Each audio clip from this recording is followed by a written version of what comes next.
Today we have Wenxian Li with us today. She is one of our newest postdocs here for only a few months now. She comes to us from Fudan University in Shanghai, China. And before coming here, she spent about a year or so as a postdoc in Lund and Malmö. Wenxian is going to tell us today a little bit about atomic physics and astrophysics and how you can use them both together. And I see Roberto is extremely excited about this. So.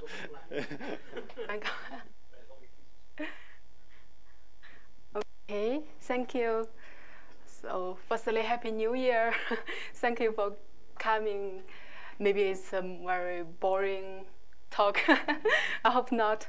Okay, because I studied on the atomic physics for my PhD study. So today I want to talk a bit about the atomic physics, astrophysics, and the spectroscopy of plasmas. Yeah, it's a big topic, but today I only focus on the spectroscopy aspect. Okay, here's the outline of my talk. Firstly, I will give a brief introduction to the spectroscopy of plasmas, and then I will tell what kind of data what kind of atomic data that we can provide for the astrophysics and what the atomic are needed. And then here we'll introduce the theoretical method and the laboratory light source for the spectroscopy study. And at last, I will show several examples from the EBIT spectroscopy. That is what I was doing for my PhD study. And the third part, I will tell the spectroscopic diagnostics. Here, I will show two examples using the unexpected transients for the plasma diagnostics. And at last, I will show how the astrophysical plasmas works as the light source for the atomic spectroscopy. Okay, why we study the spectroscopy? The spectroscopy is an old object, and since the first useful and interesting spectra are already more than 100 years. But today we still studied the reasons is obvious that the spectroscopy is one of the most powerful scientific tools for studying the universe and nature, and it is dependent on and reveal the inherent as well as the extrinsic properties of the matters, and it offers the possibilities to diagnose the plasmas in the laboratory and in the space. And in the universe, the ionized materials constitute over 99% of the observed matters. So this picture shows the different astrophysical and laboratory plasmas regimes as a function of density and the temperature, and we can see that both the astrophysical objects and the laboratory plasmas correspond to a wide range of temperature density regimes.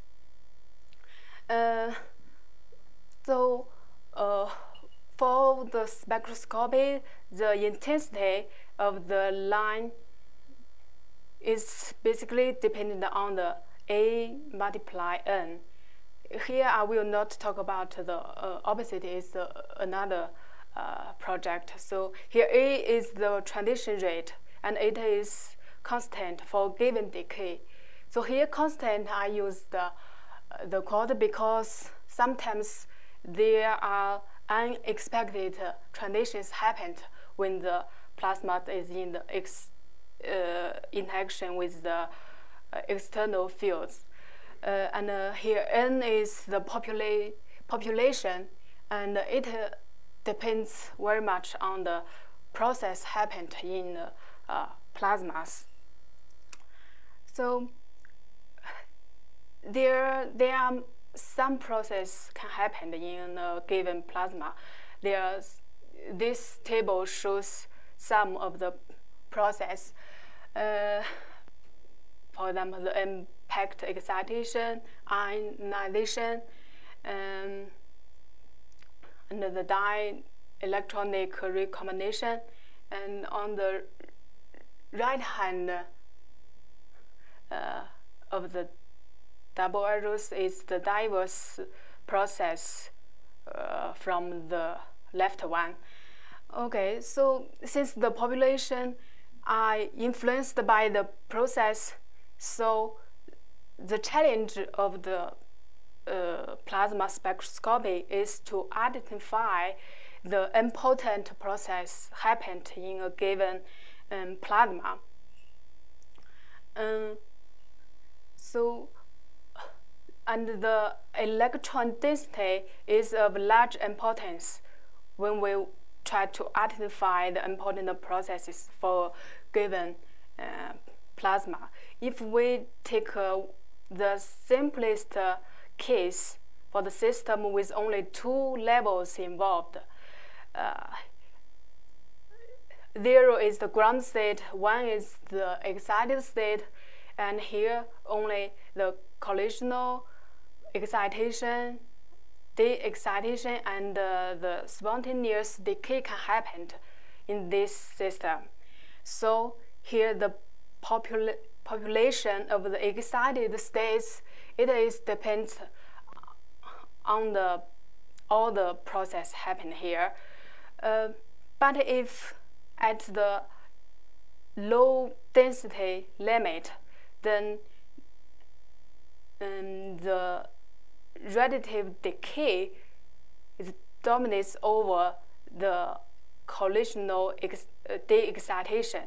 So at this point, the population of the excited states, it will depend on the collisional excitation rate.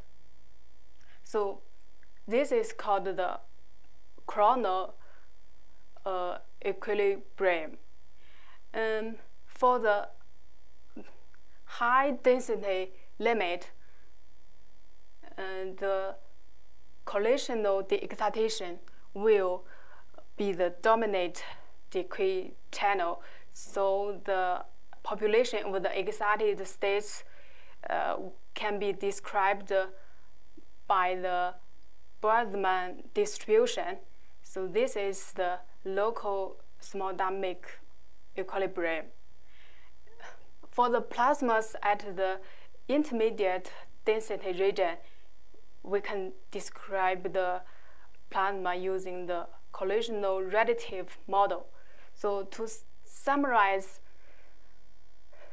for the LTE model, it is used for the high density plasma, and for which the collisional de-excitation to dominate over the relative decay for the excited level. And in the plasmas, the process are governed by the electron impact ionization and 3-body recombination.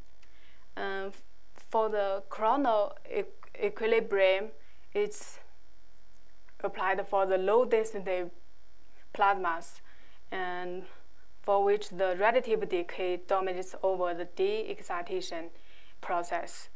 And the process happened in the plasma is the collisional ionization, relative recombination, and collisional excitation and relative decay. Because the population of the excited states depends on the collisional excitation process, so the ions basically are in their ground state. And for the CRM model, it's the intermediate density plasma, and it happened when the collisional and the relative rates are comparable. And the excited levels, it can be significantly populated. And this is the region where the density sensitive lines can be found. Yeah.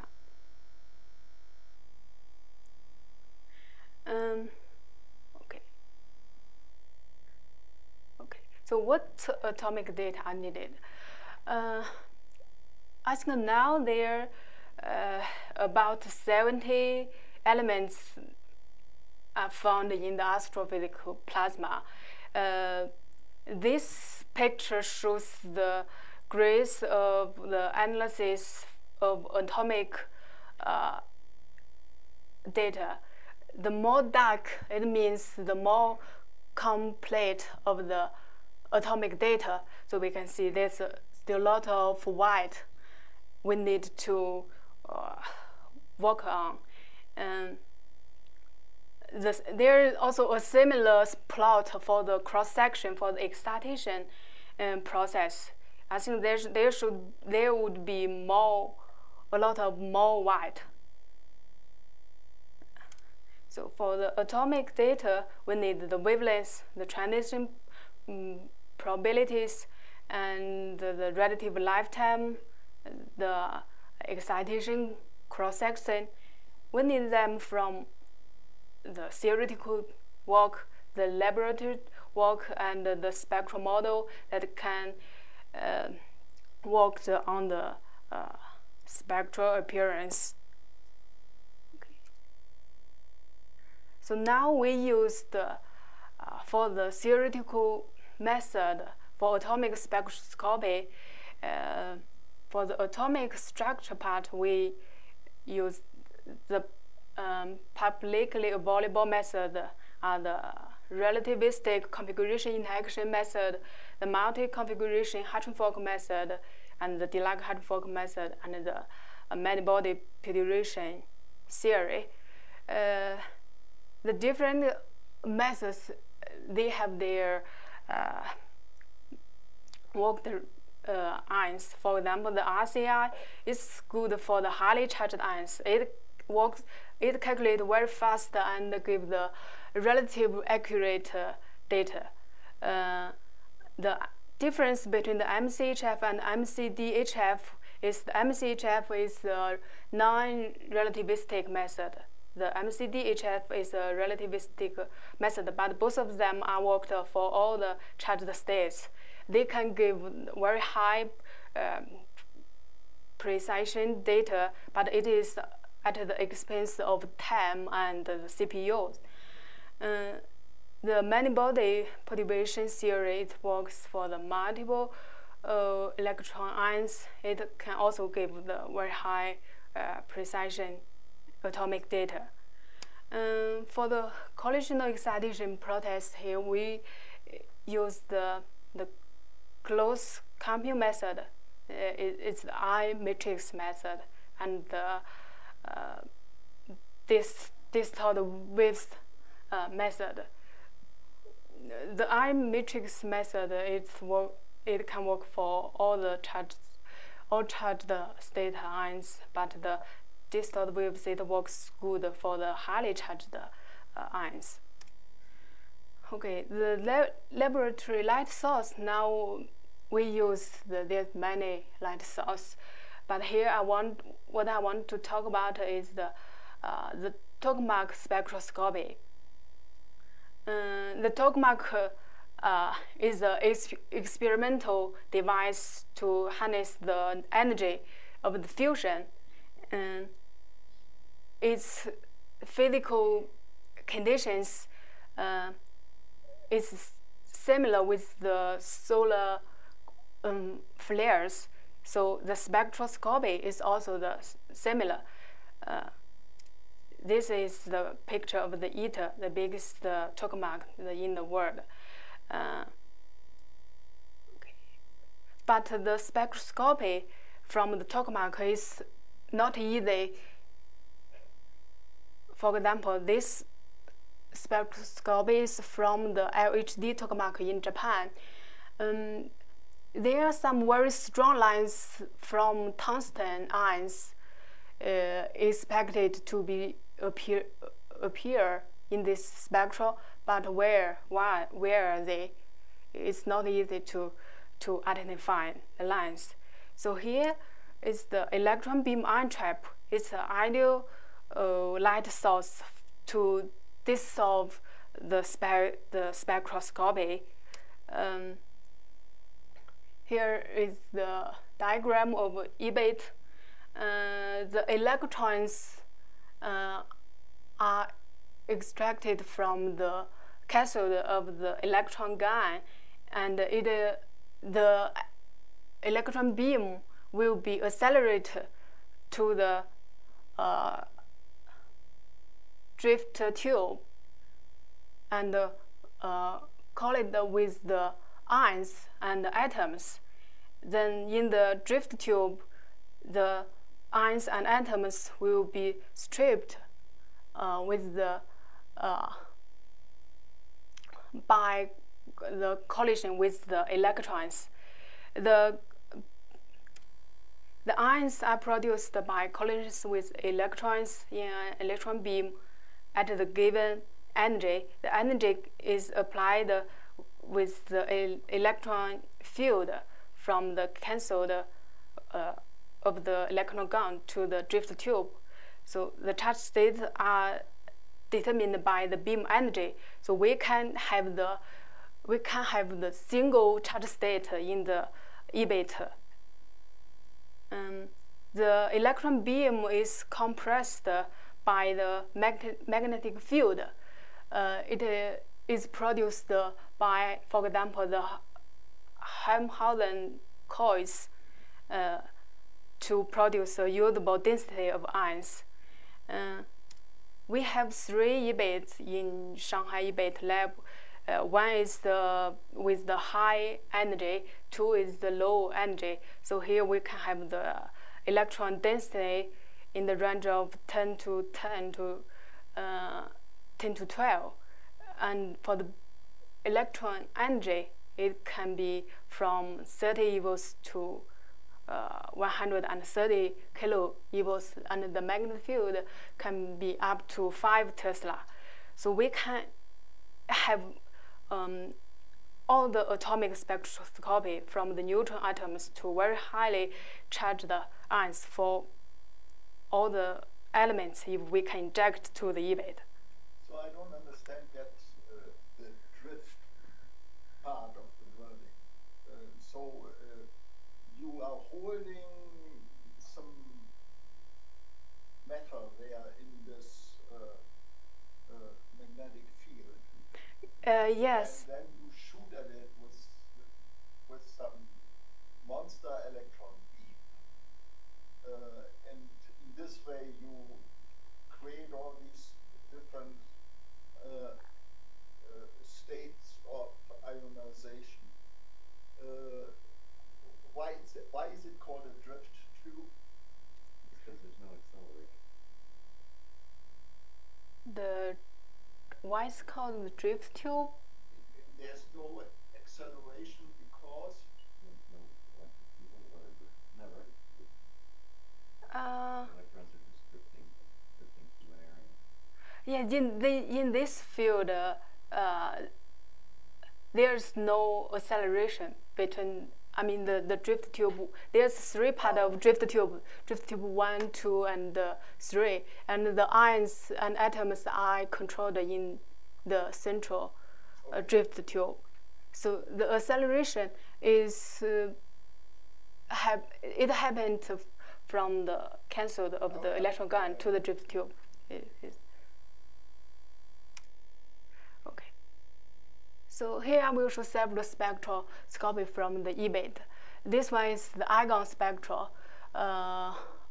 It is taken from the low energy, the perma EBIT at 60 eVos. So we can have the spectral before and after the injection of argon. So we can see the lines from argon appeared when we inject the argon.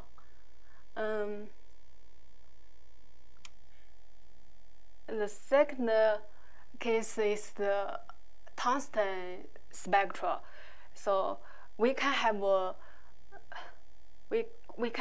take the spectra as the function of the electron energies. We can have very small steps, so we can see the spectral features happened along as a function of the electron energies, and based on the ionization potential, we can we can identify the lines from the different charge states. So did I understand correctly that you are measuring these tungsten spectra with this method because when you observe spectra in a tokamak, you have we have tungsten as the coding. The plasma will interact with the wall. So there's tungsten in the plasma. So that's also the reason why we studied the tungsten spectroscopy. Okay.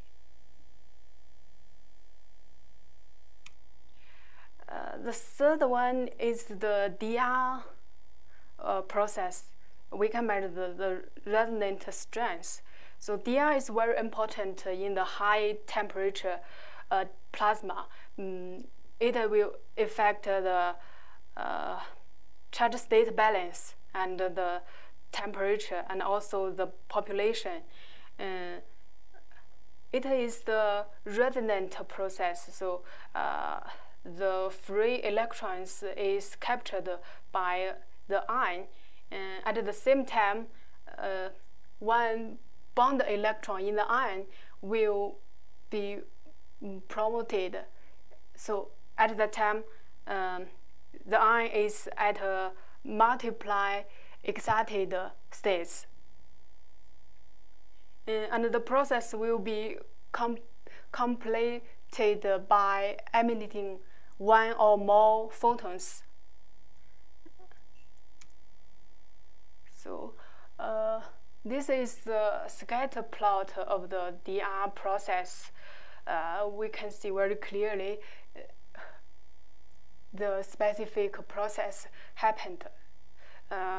If we have the spectra projected to the electron energy, so we can see the DR process from the helium-like to the nitrogen-like ions.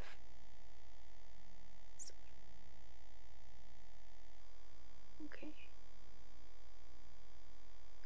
And the spectroscopy diagnostics, there are millions of lines can be used for the diagnostic probes. But here, what I want to talking about is using the unexpected lines to use for the sensitive lines for the plasma diagnostic. The first one is the density sensitive lines. This is a structure of beryllium-like nitrogen. So it's a very simple, the lowest 5 levels, triplet P1 to 0, 1, 2, and the singlet P1. So the M2 transition is a forbidden transition. The IC is a intercombinant line. It is caused by the relativistic effects. It causes the mixing between the triplet P1 and the singlet P1. So it is a spin forbidden line. For the isotopes with the nuclear spin, there will be a new transition channel happened. We call it the hyperfine-induced transition. It is caused by the nuclear spin effects. The interaction will mix the triplet P0 with the triplet P1 and singlet P1 with the same F quantum numbers. We can use the ratios of these lines as the diagnostic of density. So here, this spectra shows the density line ratios as a function of the density.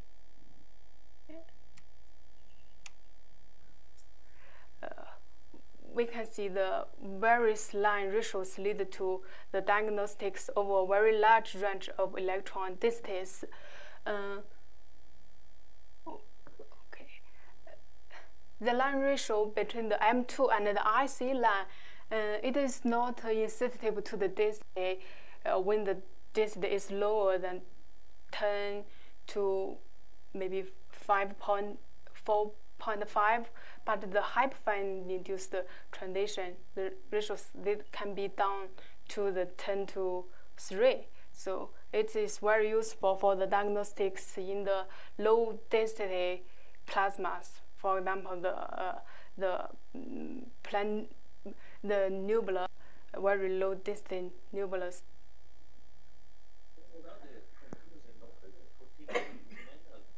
Oh, sorry? The two lines, the continuous and the dotted lines, what are they showing? Different plasma conditions? 14N and 15N? You mean this one? These two? Yeah. Oh, they are for the different isotopes. Oh, 14.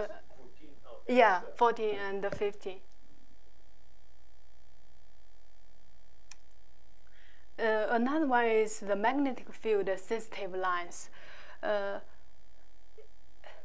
If the J level can decay to the K level at a very fast and strong transition, then at the presence of external magnetic field, the J and the level and the I level, they will mix together, and the atomic wave functions can be expressed as the mixing of the atomic states with the same M quantum numbers. And the mixing coefficients can be expressed as the interaction matrix divided by the spectral splitting. And the transition rate, can be expressed as the B square divided by the delta E square. So we call this new transition channel as the magnetic field induced transition. This kind of transition is firstly identified in the Lawrence Livermore National Laboratory. It is a structure of a neon-like argon. So the triplet P0, it can't decay to the ground state if there's no external field. But if there is a magnetic field, it will mix the triplet P0 to triplet P1 and singlet P1 with the same M quantum numbers. And here they measure the lines, the new lines. Here we call the beta. Here we can see the intensity changed at the magnetic field strength. What element is this? Argon, neon-like argon. Oh.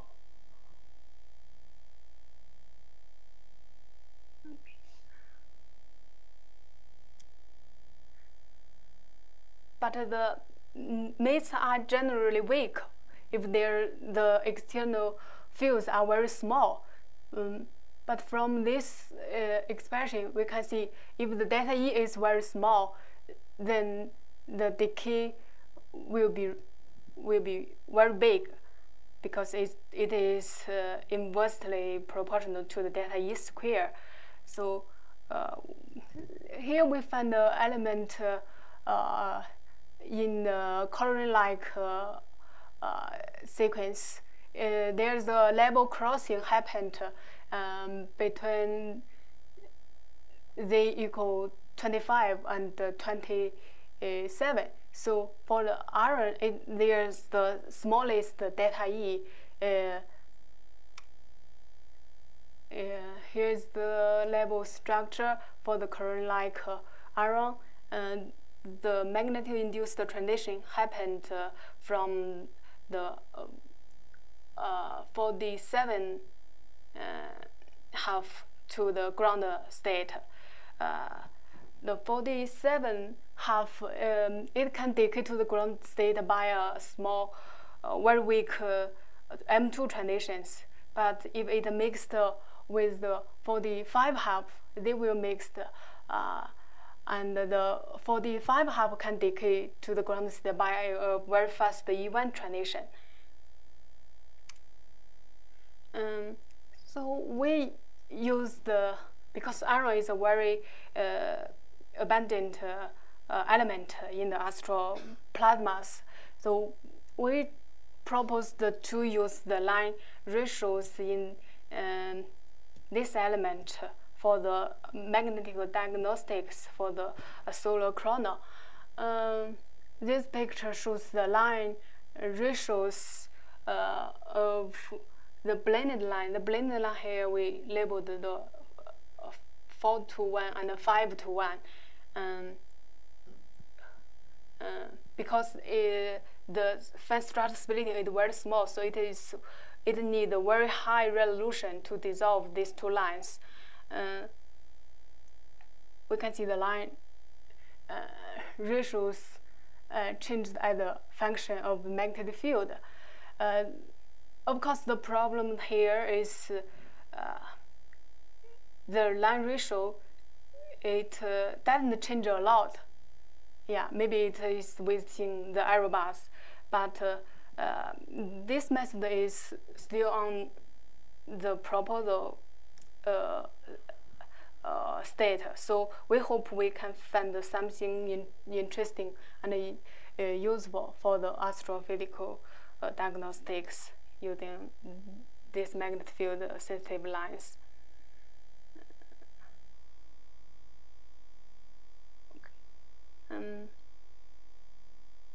But the astrophysics plasma, it as the natural light source, it can provide the spectroscopy for the atomic study. So we have discussed the structure already. So here, the first time for the hyperfine,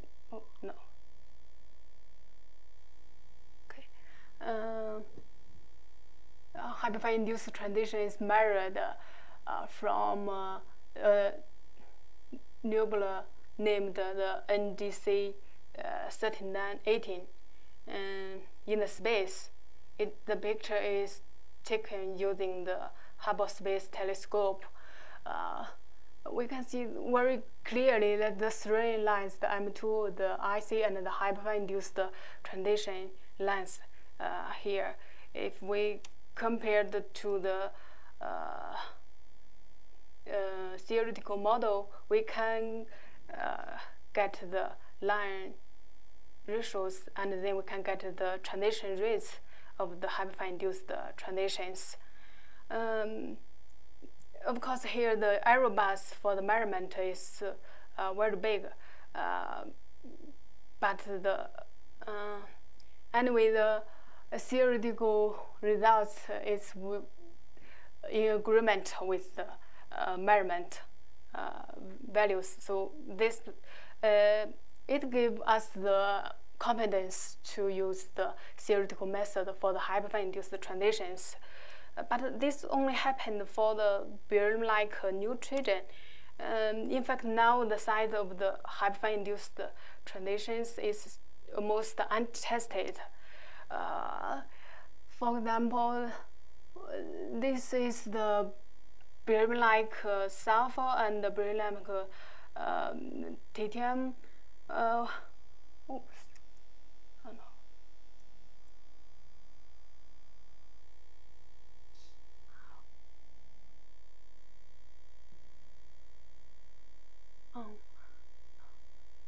But the results from the theoretical work and the measurement in the third ring,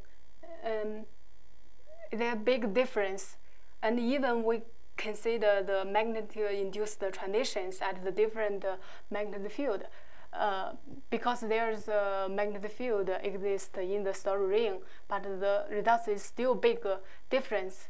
But for the hyperfine-induced transition rates for the different theoretical work, it gives the very good agreement.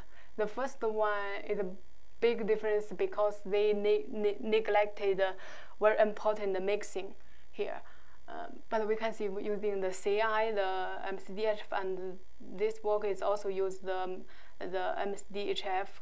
They give very good agreement for the results, but it's big difference with the solar ring measurement. The same happened for the titanium element. There's a big difference. So we hope we can find some useful spectra from the astrophysical plasmas. Maybe it can test and provide some ideas for the theoretical work or some problem in the experiment measurement. So, you use the astrophysical plasmas because you can't achieve those conditions, density and temperature in the laboratory. Is that there are certain regimes in the laboratory that you can't achieve, so you use astrophysical plasmas? No, in fact, because there's the natural elements exist in the astrophysical plasma. So if we can find some useful elements, because for measurement, it is one is the experiment conditions, and the second one is not all ions can be injected to the laboratory devices. So I think the astrophysical plasma, it can provide, yeah.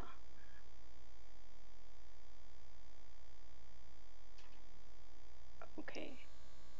So here's the summary and the outlook.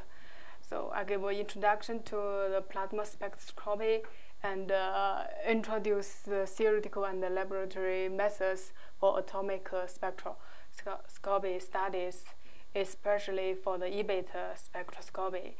And the atomic physics, it provides the data source that can be used for the spectroscopic diagnostics in astrophysics plasmas. And the astrophysical plasma also provide the atomic spectroscopy.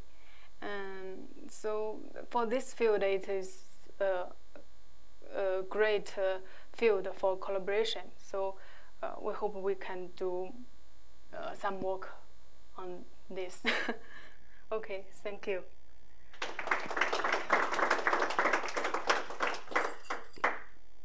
Thank you. We have plenty of time for some questions. Paul. Yeah, so I'm just wondering about the magnetically induced transitions that you were talking about. And what are the chances of being able to see this in the sun? Like, what resolution do you need? What 80,000 the resolution for the. You mean for the? Or whichever, I don't know, that's the quarter B, for instance. You mean for the splitting between these two levels? Yeah. 80,000 the resolution. And you said you have a proposal to try and look at this? I don't know. Maybe I misunderstood what you were saying. I thought you said that you were trying to observe this on the sun. Yeah. And I just wondered if you could give more details on that, like what instrument are you using? What are your... How do you expect to be able to see it? What is the wavelength? To 25 nanometer. 25 nanometer. I think there's no instrument with so high resolution now available for the measurement now, right? We have tried to get the fast splitting in the E-beta what we do is to measure the blend line, the line ratio with the blend line and another line, but we have to depend on the model. So from the model, it's a function as the delta E. Then we get the line ratio. Then we can get the delta E. Using the EBIT spectroscopy, we get the delta E as 3.4 centimeter minus, and the Phil also tried to find the spectroscopy from the solar, and he fitting the blend lines and get the fine structure up to 7 centimeter minus. So both methods, they give very small fine structure splitting, and it is small enough for the for using the lines for the magnetic field measurement. I think, yeah. Is there a systematic theoretical modeling that is being going on the iron species, different ionization stages, to identify all these possibilities for MIT lines? No, I don't. We have we have a program, but we just include the magnitude field-induced transition in the system, and then. But it's only for the EBIT spectroscopy. I think it's yeah, maybe we can do for the solar plasma to include the because essentially, you know, we saw that for the magnetic field of the sun, pretty much iron is the only option. Yeah. So you can just focus on iron. But you try to look at other. This is what the iron 10 is like. Iron 10. Iron 10. So you can look at other ionization stages to see if there are any chance occurrence of these close fine structure levels that can be potential for different MIT lines that can be used. That will be interesting because one concern is that still for these coronal lines you still need pretty substantial magnetic fields to create enough measurable line ratio. Right? And so it would be nice to see if there is any other ionization stage that has some chance occurrence of a smaller fine structure, and see if. But of course, you will need a more spectral resolution in the case. Yeah, you mean use the ionization levels? What do you mean? Excited. Just a minute. Many of these calculations are theoretical, right? I mean, you find about these fine structure levels by running theoretical calculations on your model. So I was wondering whether, since you found a good one, if there is an intention, a project of keep investigating theoretically other ionization stages of iron to see if there are many more of these possibilities. Just to see if there's anything more applicable to the sun. Yes, iron is, I think it's the best element we can use. But as we talked, that the transition rate is inversely proportional to delta E square to here. So the first thing is the splitting should be very small. And another problem is if this small, it's difficult to resolve. Yeah, to resolve the line. Yeah, and so till now we only found the iron 10. It's a good choice. Of course, we have done the other theoretical work on barium-like sequence and also the neon-like, the magnesium-like, and also argon-like. I think, yeah. It's the only one, because when we start the theoretical work, we have to see the structures of the ions, because it will. We have to consider the other transitions from the same up level, because the MIT transition is a weak transition, right? But if there are other transitions for them, even the M2 transition, but the transition rate will be increased very fast as the Z number. Yeah. That's So why you use a differential measure. yeah. So yeah, but what you said, yeah, it is the one we can It's do. just unfortunate that you have just one MIT line that can work for the sun. Okay. Michael? So I'm gonna try to summarize what you told us, so that I'm sure I've understood it. So in a way, what you did is you identified ionization states that provide electron transitions, provide lines that are easy to model, that refer back to simple atoms where the theory is rather certain that it can calculate theoretically these lines using all this Hartree, Fock, and Dirac modeling and all of that. Then you have looked for which of those lines you can actually experiment on in your machine. In And the then YIP. you have next identified an astrophysical object where you actually observe lines where you have a cross-section with the modeling, the measurement, and this astrophysical observation, and you had sort of a marginal congruence. And then, of course, Roberto is far ahead of us in the understanding of the atomic physics. So right now you have basically one or two iron transitions in the corona that maybe will provide a measurable comparison, right? A discriminatory comparison. Yeah, the nice thing of these lines is that they are intensity diagnostics of the magnetic field instead of polarization diagnostics. Yeah, but I mean, the other useful thing that one might want to do then is to look at